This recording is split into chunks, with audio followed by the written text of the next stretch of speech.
I imagine that a lot of normal people are really feeling the pressure at the moment, feeling the pinch of the last 2.5 years. 2.5 years of utter madness, of global lockdowns where businesses and economies have just been flatlined and destroyed, people not being able to make money. We've just seen the freedom convoy in Canada for the truckers who just don't want to get a forced vaccination. And then just today, the invasion of Ukraine. What we're seeing is a fundamental shift in politics and finance. It's things that we've not seen before.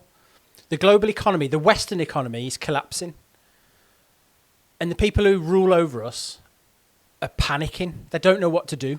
So they've come up with a plan that they believe is going to save them. And it's horrifying, really, because it doesn't take the normal people like me and you into consideration. So if you choose to just hold tight and ride it out, it's not going to save you. For the last 100 years, the ruling class, the ruling elite have convinced us that they've got our best interests at heart because they've controlled the narrative, they've controlled the communication channels. And even that's gone out of the window now. We can see when they're lying. We can see they're lying all the time now. And it just looks bonkers. When we can check sources, it just looks utterly ridiculous. And so they're scratching to try and maintain power. But they believe that they've got us all in chains. They believe that it doesn't matter that we see what they're doing any longer. They don't care. They don't care about you. They don't care about your human rights. They don't care if you can put food on your family's table. Think about it. Think about the amount of tax that you pay. Think about where it goes. For every action that we do day to day, when we go to work, tax is siphoned off and it's used on a whim for whatever they want. Pay rises for politicians, wars that we don't want to go into, wars that only create cruelty and suffering for the people on the ground, for normal people. This Ukraine thing is a really, really good example. Nobody wants it except for the elites. So if you're thinking, right, this will all blow over, I'm just going to carry on doing what I'm doing, listening to instructions from the state, you're wrong. You can't sit this one out. You have to do something for yourself and for your family and the people around you. So what can you do? So the video's called You Can Fight Back. And you can. But there's no point in us taking the violence route, trying to fight back, create an army and fight back, because the state and the people in power have a monopoly on violence. That's why they're always trying to take away guns from citizens in whatever country, whether it's Australia, Ukraine now is a really good example. I believe that they took all of their personal weapons. And so that's why, because they've got the monopoly on violence, they can send people to your house to arrest you. They can shut down your bank accounts. They can lock you up. If you support a protest, they can lock you up. And there's nothing you can do about it. They've got the superior weaponry. There's no point in us trying to fight against the weaponry that the state has. There's just no point. So what can we do? We can hit them and we can take away their lifeblood. They're a parasite that lives off the general public, that lives off us. So we take away the blood that they suck, which is money. That is what makes this whole thing revolve for them, is cash. And so the way that we fight back against this is very simple. We choose decentralized cash. Whatever it is, it might be, there's lots of different cryptos out there. You need to choose wisely, but it might be whatever crypto you decide is best. But you have to think it through properly.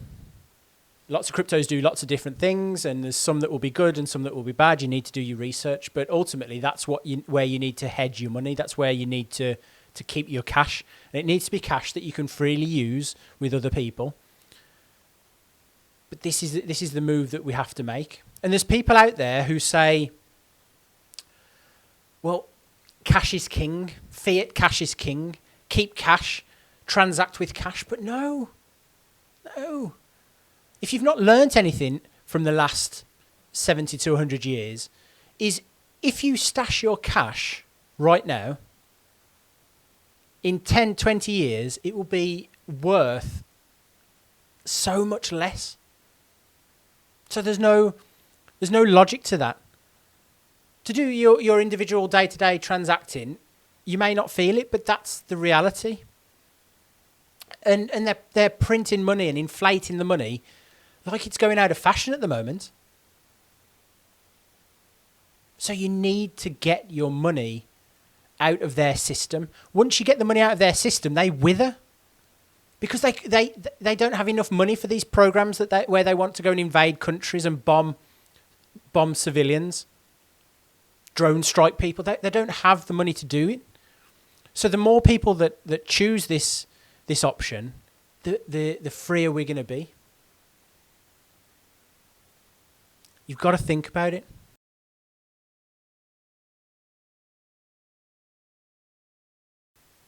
Replacement for cash. What have you got to look for? So if you're finding a digital replacement for cash, it's got to be as efficient and effective as fiat cash. It can't be more expensive. It can't be slower to transact. It needs to be exactly the same or better. For me, Bitcoin Cash is the absolute best at this. You can't beat it. And I'll put my hat on that. It is the best out there. It's one of the currencies, the cryptocurrencies that have the most merchants out there that you can go and use the digital cash to spend. But it can't be more expensive or slower than using normal cash. The next thing I would say is make sure that you start transacting as much as possible using Bitcoin Cash, which is the example I'll use. Wherever you go and spend your money, try and find merchants who will accept Bitcoin Cash, wherever they are. There's lots online. I mean, there's purse.io that is basically, it finds deals, whatever's been sold on Amazon, it'll go and find you deals with Amazon using Amazon gift cards. It's complex, but it gives you a discount up to a 33% discount. And then increase over time how much you transact using Bitcoin Cash. Increase it until you're at a point where you can do it all the time. Go and trade with people around you in your digital cash of choice. Bitcoin Cash in this case. But go out and find people, if whatever it is, whether it's groceries, whether it's clothing, whether it's digital goods, whatever it is, go out and trade with people. You start to accept Bitcoin Cash for whatever you sell. Go and advertise, start a website, open up a group on social media or a page on social media and promote things that you sell, services, goods, and start to trade and say, yeah, I accept Bitcoin Cash. Do you accept Bitcoin Cash? Because I've got money. I want to give you money, and start to trade in that way. And then build that up and start a local network of people who will buy and sell using Bitcoin Cash. It's the only way to do it. And then once you've got a local network, it's beautiful. Because then none of that is going to the state. None of that is going to the madness that we've had to put up with for the last 2.5 years. And all you've got to do is just make that switch over to Bitcoin Cash. That's all you've got to do. And you start to starve the machine. That lifeblood that the parasite needs starts to get less and less and less. And that panic starts to grow in the state when they realise that people are no longer playing their game. That's it. That's all you need to do. One important thing that I want to mention with regards to using digital cash at the moment is stay off the exchanges. So the exchanges are things like Coinbase, Binance, Kraken. This is where people traditionally buy or sell or trade cryptocurrency. But the problem with these is when you sign up, as you will have noticed, you need to show your ID. You need to fill out all of your details. These are all identifying information.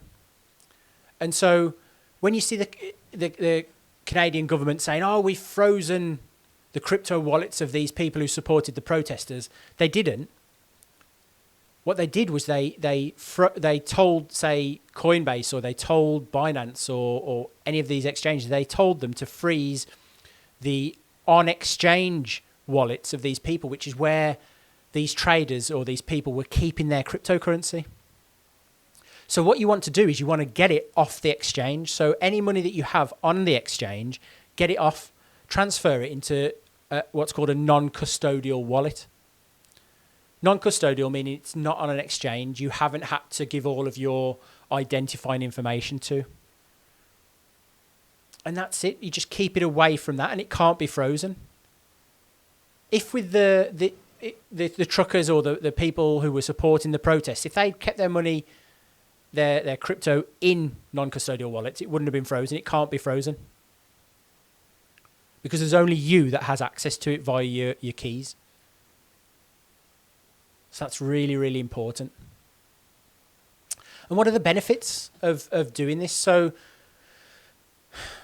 there is no loyalty. Look at it this way. There is no loyalty to the state or to the people in power.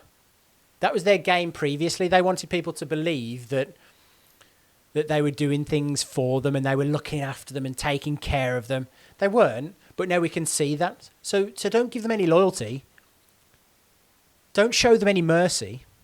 So the benefits to you of using digital cash, a cryptocurrency of choice, Bitcoin Cash, is that you don't pay tax. You don't need to pay tax. You don't need to have money skimmed off your hard work. You don't need any of that. So you don't pay tax. It's uncensorable. So long as you're keeping your money in your off-exchange wallet, in a non-custodial wallet, they can't take the money away from you. They can't close your bank account down. You're essentially your own bank. You can send money around the world without paying fees. Why would you want to pay a fee? If you have family in Latin America, for example, you can send them money instantly. Send the money now, they get it, they go and buy what they need, no fees, no questions asked, no filling out forms and information and giving details and none of that. It's nobody else's business. You are your own bank. And crowdfunding has kind of come to the fore with what happened with the truckers and the fragility of that. But with Bitcoin Cash, you've got a crowdfunding platform called Flipstarter that's non-custodial. You set the Flipstarter up, you set your target, people donate to it, and once the target's hit, then it gets distributed out to the wallets that were set at the start. So you can do it your way, but it's non-censorable. If the truckers in Ottawa would have used Flipstarter for the whole of their campaign, none of it would have been stopped. But as it happened, there were two crowdfunding platforms that blocked the money going to the truckers. How is that fair when people protest, when it's the wrong protest, when the state decides it's the wrong protest, that you don't allow the funds to get to them? It's ridiculous. But this isn't an issue when you move into fast, effective electronic cash, peer-to-peer cash, person-to-person cash. This is the way that we beat them. This is the way that you fight back. There is another option. So if you're one of these people who are feeling that pressure now and thinking, God, reality isn't what I thought it was, then do something about it. Make that change. Make that decision to change today. Say, okay, I'm not playing this game anymore. I'm out of here. I'm going to withdraw my consent for you enslaving us all. Do it. Go and start learning. If you don't know already, go and start learning. Then go and get some Bitcoin Cash, some replacement digital cash, and start using. Start transacting. It's the feeling that you get, the freedom that you feel is second to nothing. You start to realize, Jesus, this is something.